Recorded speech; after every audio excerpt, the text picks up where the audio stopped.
नाम तो क्या लूं, या नाम भी लिया ही जा सकता है कि ये खुद मेरे अपने साथ का वाकया है कि मुझे लगा कि मेरा मोबाइल जो वॉलेट है उसमें कहीं कुछ कंप्रोमाइज हुआ या कुछ गलत इस तरह की चीज हुई। वो एक नंबर भी दे के रखते हैं कि आप हमें कॉल कीजिए, लेकिन उस नंबर पे कॉल बात तो छोड़िए, मतलब वो इतने मल्टीपल ऑप्शन आते हैं कि आप झुंझला के रख देंगे। और दूसरा, आजकल बहुत सारी कंपनियों ने कर लिया है कि आप हमारा जो चैटबॉट है उससे बात कीजिए, और चैटबॉट आपको ऐसे इमरजेंसी लेवल में कभी सॉल्यूशन प्रोवाइड ही नहीं कर पाता।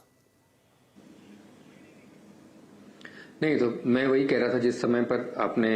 पिछला वाला क्वेश्चन पूछा था कि ऑलरेडी TRAI ने रेगुलेशंस बनाए हुए हैं जो क्वालिटी ऑफ सर्विस रेगुलेशंस होते हैं, जिसके तहत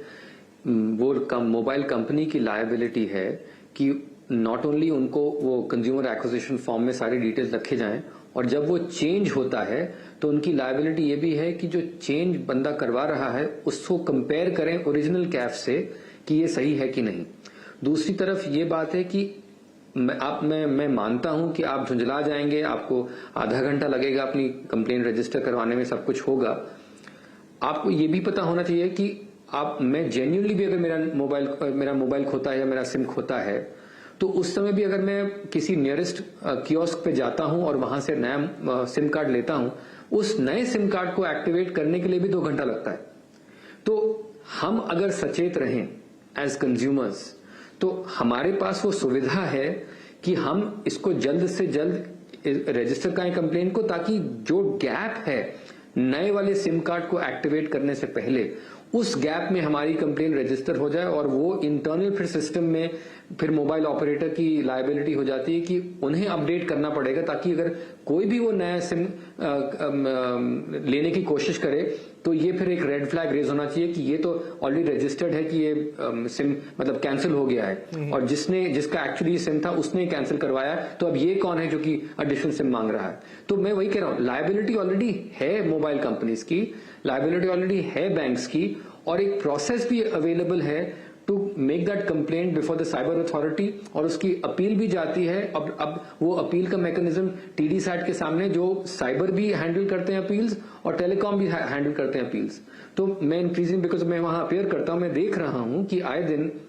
जब इस तरह के इश्यूज आते हैं तो मोबाइल कंपनी केवल ये नहीं कह सकती भैया हमने अपना ड्यू डिलिजेंस करके कैफ भरवा लिया, उनको बताना पड़ेगा कि उन्होंने और क्या स्टेप्स लिए हैं, कि अगर ये कंटिन्यूअसली प्रॉब्लम्स आ रही हैं तो उन्होंने क्या स्टेप्स लिए हैं ये दिखाने के लिए कि ऐसे इश्यूज बढ़ते ना जाएं। ठीक है, चलिए, तो यहां पर बैंक की भी लायबिलिटी बनती है, ऑपरेटर की भी बनती है। मैं जिन वॉलेट्स और पेमेंट वॉलेट, क्योंकि मैंने ये सवाल इसलिए उठाया क्योंकि इन दिनों आप बहुत सारा फ्रॉड उधर भी होता है। ये तो देखिए सिम स्वैपिंग का मामला, लेकिन 90% फ्रॉड अगर आप साइबर लाइन के देखेंगे तो वो आजकल आपके जो मोबाइल वॉलेट्स हो गए, जो QR कोड्स हो गए, उनसे रिलेटेड होते हैं, और वहां पर भी आपके पास शिकायत करने का कोई मैकेनिज्म सीधा सीधा नजर नहीं आता। एक छोटा ब्रेक ले रहे हैं, लेकिन सही कह रहे हैं यहां पर मेहमान कि आपको ही सचेत रहना होगा, क्योंकि आप सिस्टम के सहारे बैठेंगे तो फ्रॉड हो गया, फिर आपके ऊपर है कि आप उसके पीछे पड़िए, कब कोई सुनेगा नहीं सुनेगा। तो पहली सतर्कता खुद में ही है कि आप खुद सतर्क रहेंगे, 90% टाइम आप ऐसी चीजों को बचा सकते हैं। ब्रेक लेते, ब्रेक के बाद कि आप क्या